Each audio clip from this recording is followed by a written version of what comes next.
basi iyanya nkira bisanzwe ariko maze kuraba ikofe nakubiswe narababaye gose naramarama imbere y'abantu byaramaramaje gose ni n'ibintu byanzaniye n'ikindi cuka kitari ciza mu muryango bro imbere yawo bandaba nk'umuntu nyene yamaramaye jare hari ukuntu bakuraba hariho garushwa kubona umuntu ariko arakuraba ukabona ko ariko akuraba nk'umuntu nyene ariko aragutwenga ya nuko mbaye mbona abantu nyene ndazi bavuga ati Wamuhungu yarya amakofe tugenda mu bukobwa tuca mu bakobwa badashoboka bagukubita amakofe imbere y'abantu nyene urumva ndamaramaye musanzu imbere y'abantu ariko niko ubuzima niko bumeze nyataje ari akiri umukobwa tiko mbona nguma ndamubwira ibintu byuko ndamufise ku mugambi ukamenya na nyumva yarafise ahantu basi arafise ahantu agomba je mu kubandanya ibintu by'amashuri ndavuga reka je ndamfatira ndamupropose hama kwera azogenda muri 2026 ivyo vy'urubanza rwacu tubimare dushoye kubana niko rero kuca niyumvira kumupropose ariko ntivyahavuye bingendera neza nyine uko mwabibonye. Urateganya kuzongera kugukunda burya canke warazinutswe abakobwa?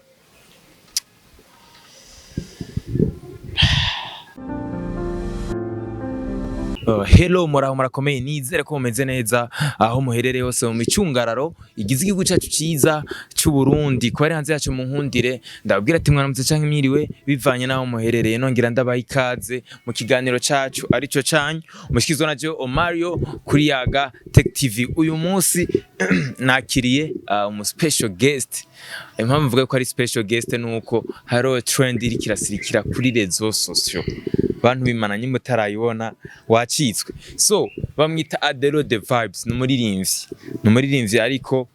asragorinze igihe kirekire ariko kandi aheruka guhura n'igisanga cy'umukobwa yamukubise urushi ibaze gukubitwa urushi kujya indobo igakurikirwa n'urushi n'ibintu nibaza yuko atamujene vyoryohera eka ndetse atanumugabo vyoryohera abibonye ku muhungu mugenzi we. Ariko reka ndamaramutse ugire tuyage utuntu n'utundi atuganirize n'umubano bari babanye n'ujya mukobwa kugire agere kuri etape yo kumupropose hama nawe akamutera urushi. Yes, Adelo the Vibes ndakuramutsa cyane nongera ndaguha ikaze kuri Yaga Tech TV. Amahoro cyane Omario, amahoro cyane bakunzi ba Yaga Tech TV ndabaramukije cyane. Yes, nizere kumeze neza. Nameze neza, namwe ndabona ni fresh. Ya, twe ni bon turashima Imana. Ariko ikintu kintangaje ni kimwe. Ukuntu uri kuratwenga after ijya deception imeze nka kujya. Erega inyuma y'ibibazo ubuzima butegerezwa kubandanya. Yes. Ibibazo turabicamo kugira bishoye kutwigisha tukakura icigwa then tukamenya ko dushobora kwitwara mu bindi bikurikira. Sinoguma ndiko ndarira biba byarabaye simba fise gusubiza ibihinyu ubwo bushobozi nabwo mfise mafise nyene kubandanya ubuzima bukabandanya kandi neza. Ijya video je nkiyibona yanteye kwibaza ati none uyu muhungu vyagenze gute ugire apropose uyu umukobwa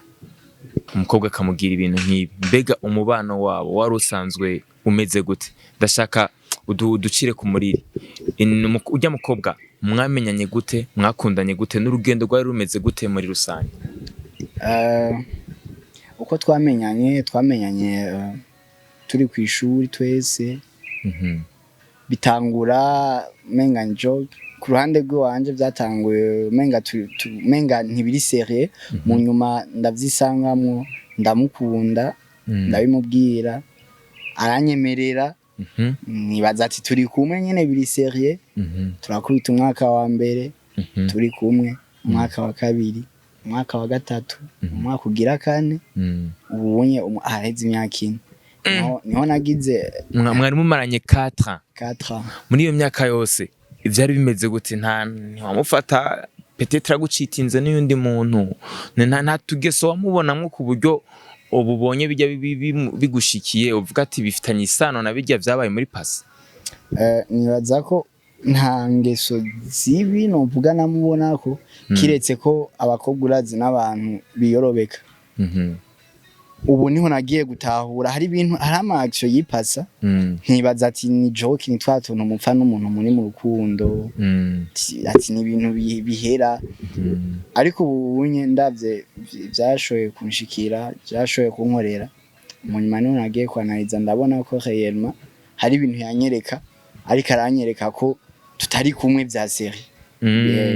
ukabifata nk'ibisanzwe kumbe ni ibintu binini. Yego uduha nka example y'ikintu kimwe muri ivyo onye. Ikintu kimwe nuko muri 2024 mu kwa gatanu niho natangura kumubwira ati urabona turaheje ku ishuri kandi ndiko ndapambana n'ivy'ubuzima ati ndipfuza ko ushobora kumbera umufasha nkagushira mu rugo tukabibwira abavyeyi kugira ngo dushobe kubana. Kuva ico gihe ntangoye kumubwira ivyo bintu nabonye changement mu mubano wanje nawe nkimvira impamvu nkimvira ngo maybe ati agiye kuvyumvira ko gusa nagenda ndabona ko umukobwa ntihari muri gwa rukundo gukankunda oya sinzi peut-être ko yabona ndayimubwiye akavuga ati none umuhungu ko mbona ataca afise kumbwira ibintu nk'ibi akeneye anjane kuba ndazi kuba akeneye kunjana muri struggle le fait que usanga nyene yivira nyene muri babana bakuze umenga nyene by'ubuzima bakeneye bashaka kuba iby'ubuzima bworoshe rero ngira ngo yabonye nyene sinzi ntavyo noshobora cyangwa avuga ugasanga ati uwo muhungu ko twari twatoranye ku ishuri ngira ngo byari byo kubeshanya nyene ndazi byo kuryosha byo kujyana ikirori gusa bigahereraho niho rero nagiye kubona changement iyo changement ibyo urumva ndiko ndavyumvira kuko nabonye ivyangiriye iyo changement niho nagiye kubona rero mako reaction yagira ko ari kugira ashoye kunyereka ko byukuri atifuza ko twobana byukuri atifuza ko twogerana kure mu rukundo kugira ufata icyemezo cyo kumupropose nibaza ko ari ibintu banza guhanuza abagenzi binashobotse ugahanuza abavyeyi muri abo bantu bose hari umuntu wowe wari wigeze uhanuzamo bo icambere narahanuje abagenzi bari hafi yanje ariko navuga ati abavyeyi sinja kubabwira ko ngiye gupropose umukobwa abavyeyi nzoja ahubwo kuba present umukobwa ari uko mbona ati yemeye ko dushobora kubandanya ibikurikira niho noshobora kugenda imbere y'abavyeyi ndababwira ati burya je ndi mu mugambi n'uwo mukobwa mubona gutemo voilà donc arabagenzi naye nashoboye kuganiriza barambwira ati bikore ariko uko byabaye siko novuga sibo bampanuye ngo shoye kuja gupropose ahantu mu kibanza nk'ikijya oya ijya yari decision nashoye nanje gufata bivaye nyene nuko ngene nabona ibintu turiko turacanamo biranshikira ndiyumvira ati je umukobwa tiko mbona nguma ndamubwira ibintu byuko ndamufise ku mugambi kamenya na nyumva yarafise ahantu ibasi arafise ahantu agomba je mu kubandanya ibintu by'amashuri ndavuga je ndavuga reka je ndamufatira ndamupropose hama kwera azogenda muri 2026 ivyo vy'urubanza rwacu tubimare dushoye kubana niko rero kuca niyumvira kumupropose ariko ntivyahavuye bingendera neza nyine ko mwabibonye imbere yuko mugira ujya musoho kumupropose abagenzi be mwane mubanye gute bo bari babizi by'urukundo rwawe nawe abagenzi biwe hari abari babizi ariko kandi hari n'abagenzi biwe bakunda kumbwira nyene batwenga bambwira ngo nawe ngujya wo mushobora wewe nguri siri nyene ngubona ngo muri mu bintu biri sérieux nanje nka twenga nkibaza ati ni nkuru z'abagenzi mugabo ushawumva ko umugenzi we ari nzambwira amajambo nkayo sigura ko maybe ko umukobwa yaba umbwiye twagahungu nyene nako kwa nyene tundazi ko turagendana bisanzwe byaho sino ntaho no kwikoza umva ni ibintu cugenda uriyumvira ku majambo barabwiye ukabona rema ko bashobora kuba bari umva cyambona ko ngize amanezi ndashobora kubona ko cyukuri bari babizi ko ujya mukobwa atonyemerera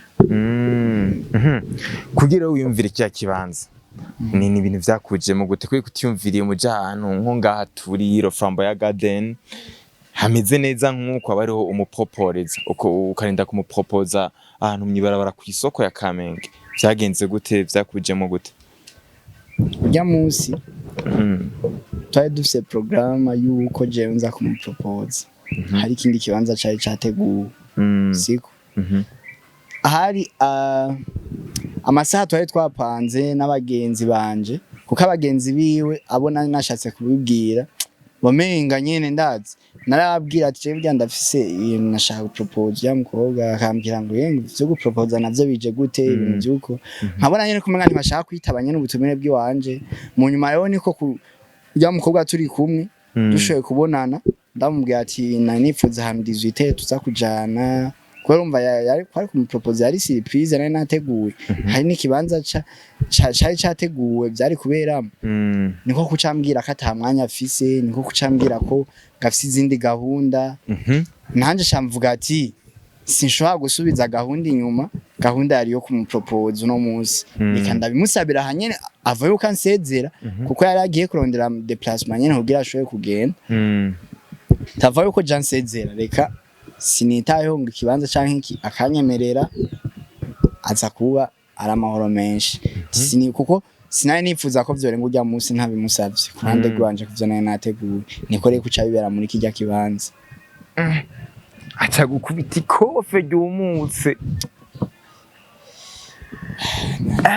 waciye uvuga ati ni wa muntu twakundana canke wabonye umenga n'uyundi muntu wewe kubwawe wiyumvire gute rya kofe urya mwanya ukirirya niyumvise nabi cyane cari kibabaje nuko hari n'imbere ya sinovuga ngo irevre je nabikoze ari mbe sinatinya abantu igikuru je nitaho wundi ko ndabikorera wundi ko ndasaba ariko maze gukubitwa basi iyanya nkira bisanzwe ariko maze kuraba ikofe nakubiswe narababaye gose naramarama imbere y'abantu byaramaramaje gose ni n'ibintu byanzaniye n'ikindi cuka kitari ciza mu muryango bro nico nagomba ndakubaza muri famille babonye umusore wabo akubise ikofe nkariki bavyakiriye gute barabaye desi gose byarababaje ko kumbaza ngo urya niwe mukobwa mwayi muri kumwe umukobwa ashobora kuba akagukubitira imbere y'abantu nanje ndababwiye ati niwe nakunda niwe umutima wanje wumva ukunda twari tumaranye igihe kitari gito byashize ndababwira ati nyene baranka kuntahura ariko nanje ndihangana nyene ndababisira sigara no amajambo ni menshi ariko nyene urabizi by'ikibano nyene nukwiyakira nukwiha amahoro ko sinosubiza ibihe inyuma ngo urumva ngo ntanda mupingo yantunkubita ikofe cyangwa yanugira iki cyangwa byarabaye ababanyi nabo mu kibano nyene mu mwanya no kwitwa ko ndi imbere yawo bandaba nk'umuntu nyene yamaramaye jare hari ukuntu bakuraba hariho garushwa kubona umuntu ariko arakuraba ukabona ko ariko akuraba nk'umuntu nyene ariko aragutwenga ya nuko mbaye mbona abantu nyene ndazi bavuga ati Wamuhungu yarya amakofe tugenda mu bukobwa tuca mu bakobwa badashoboka bagukubita amakofe imbere y'abantu nyene urumva ndamaramaye musanzu imbere y'abantu ariko niko ubuzima niko bumeze nyataje ari yakiri hari umuntu yabonye video akaca yibaza ati peut-être ko yoba ari amabeje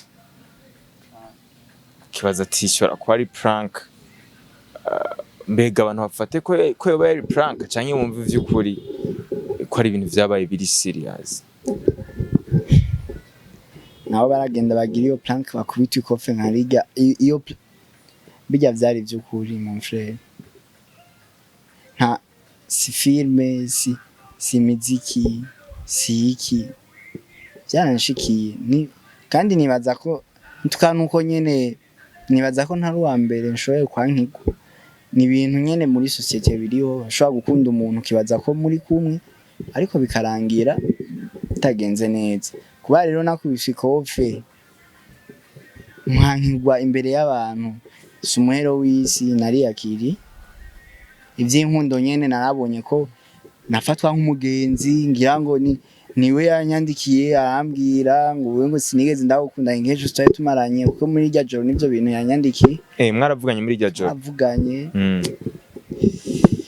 ashaka kumbwira yuko atigeze ankunda igihe na kimwe igihe cyose twamaranye yafata nk'umugenzi hari n'abavuga ngo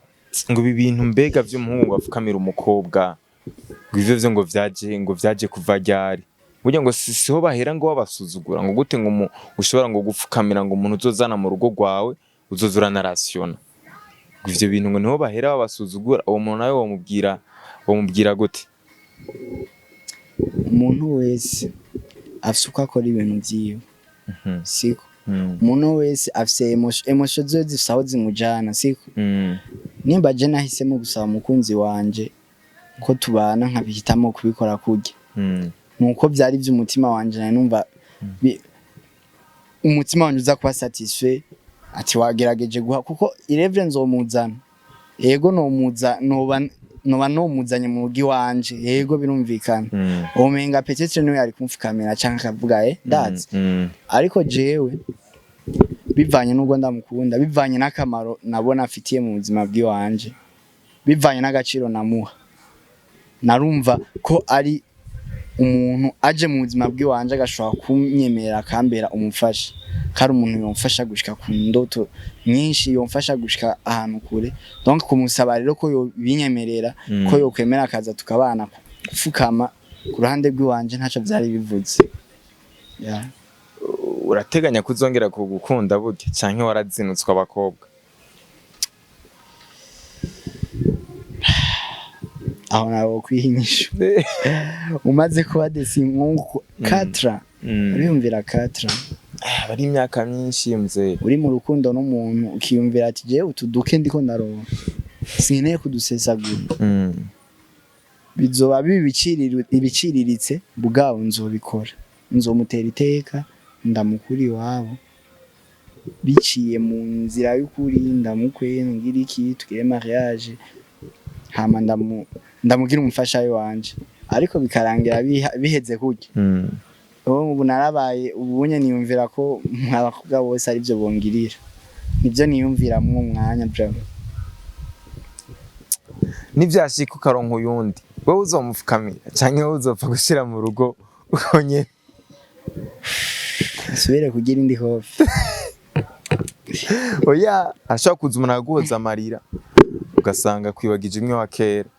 ariko ukavuga ati sha nubwo wamunyibagije sinosubira gufukama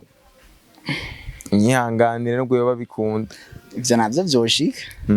vyoshobora gushika ntaho hari rerega vyoshobora gushika ndi umuntu ndacafise umutima vyambaye ko ariko nzokwiha umwanya vraiment sishobora gusubira mu ivyo bintu mu gihe ndacababaye nzofata igihe ndabidigera nyene buke bimvemo maybe kindi gihe bishitse nkinjira mu bintu nkabijya nzomenya ukuntu nzovyitwaramwo nzomenya kugira analize y'amajambo kuko abakugana abantu bashobora kubwira ikintu kibaza ngo ni blague wowe ugasanga ico kintu cyo kiri ku mutima wiwe kuko je kuva ico gihe muri 2024 mu kwa gatanu ndamusaba ko twoshobora kubana reaction yagize iyo nza kuziha agaciro sinari kuguma ndamwumvira ko ari umukugana ushobora gushira mu rugo jamais ni kuvuga watwawe n'ama emotion cyane nivyo vyanshikiye agumye hagaciro ugumukunda we nto hagaciro ivyo gukorera urabe ushire mu ubwenge urazi umuntu yakunze umuntu yakunze hari ibintu abatagihagarara ko hari ibintu utabona hari ibintu abandi maybe babibona ko hariho nk'umugenzi yambwiye ati ujya mukobwa muri kumwe ubishirika gukunda cyane nkavuga ati ndembona nkunda ariko urumva nanje ubunye naciye ubwenge nasubije inyuma ibihe ndabona ko réellement ashobora kuba atarankunda tigeza nkuko nawe yabinyibwiriye ko yamfata nk'umugenzi ico gihe cyose bavuga ngo amaso akunda ntabona